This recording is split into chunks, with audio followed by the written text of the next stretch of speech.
চেয়েছিলেন ঢাকা 17 আসনের নৌকার মাঝি হতে, সেজন্য আওয়ামী লীগের মনোনয়ন ফর্ম কিনেছিলেন ছোট পর্দার জনপ্রিয় অভিনেতা সিদ্দিকুর রহমান। কিন্তু হতাশ হতে হলো তাকে। নৌকার মাঝি করা হলো আওয়ামী লীগের কেন্দ্রীয় কার্যনির্বাহী কমিটির সদস্য মোহাম্মদ এ আরাফাতকে।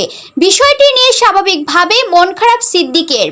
ব্যথা ভুলতে গেলেন সংযুক্ত আরব আমিরাতের দুবাই শহরে। জানান, খানিক মন খারাপ হলেও নৌকার বাইরে যাওয়ার কোনো পরিকল্পনা তার নেই। আওয়ামী লীগ যাকে মনোনয়ন দিয়েছেন তার পক্ষে ভোট করবেন তিনি। ফেসবুকে এক ভিডিও বার্তায় সিদ্দিক বলেন, দুর্ভাগ্য হলো যে আমাকে মাননীয় প্রধানমন্ত্রী ঢাকা 17 আসনের জন্য সিলেকশন করেনি, সেই কারণে একটু মন খারাপ। মানুষের মন খারাপ হলে কি করে?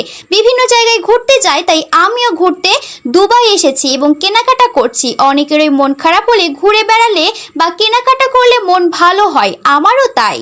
মনোনয়ন না পেলেও আওয়ামী লীগ সমর্থিত প্রার্থীর পক্ষে কাজ করবেন বলে জানান এই অভিনেতা। নিজেকে আওয়ামী লীগের লোক, নৌকার মানুষ এবং প্রধানমন্ত্রী শেখ হাসিনার সৈনিক হিসেবে তুলে ধরে তিনি বলেন, ঢাকা 17 আসন থেকে যাকে মনোনয়ন দেওয়া হয়েছে, আমি সত্যিকার অর্থে ওই মানুষটির পক্ষে কাজ করব, নৌকার হয়ে কাজ করব, কারণ আমি নৌকার বাহিরের মানুষ নই। ঢাকা 17 আসনের বাসিন্দাদের নৌকায় ভোট দেওয়ার আহ্বান জানান সিদ্দিক। তার কথায়, আমাদের গুলশান, বনানী ক্যান্টনমেন্ট, ভাসানটেক এলাকায় যারা বসবাস করেন তাদের সবাই মিলে একত্রিত হয়ে আওয়ামী লীগ উপনির্বাচনে নৌকাকে জয়ী করব।